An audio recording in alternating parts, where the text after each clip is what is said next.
కు ప్రతిదీ స్త్రీలింగానికే సంబంధించిందిరా. ఈ భూమి మీద మగాడు ఒంటరివాడు. అంటే మనకెవరు లేరా? ఎందుకు లేరు? అందరూ అంతరిక్షంలో ఉన్నారు.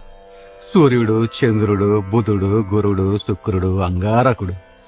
ఈలాన్ మస్క్ గాడు మగాళ్ళందరినీ మార్స్ మీదకి తీసుకెళ్లే రోజు కోసం ఎదురు చూస్తున్నానరా. అప్పటిదాకా ఏం చేయాలి? కోపాన్ని కంట్రోల్ చేసుకోవాలి, ఆహాన్ని అణిచేసుకోవాలి.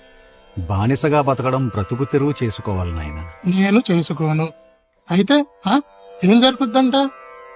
అయినా ఇందాక నుంచి నేను చూస్తున్నాను, నేను ఇటుపక్క ఉంటే నువ్వు అటుపక్క చేసి మాట్లాడతావేంటి? నేను కూడా నీలాగే కోపాన్ని కంట్రోల్ చేసుకోను అని ఎగిరెగిరి పడ్డాను రా. ఏం జరిగింది? ఎగిరి మెల్ల మీద తన్నిద్ది. మెడ అటు ఇటు తిరగట్లేదు. మెడిటేషన్ చేస్తే కోపాలు తగ్గుతాయంట, నిజమేనా?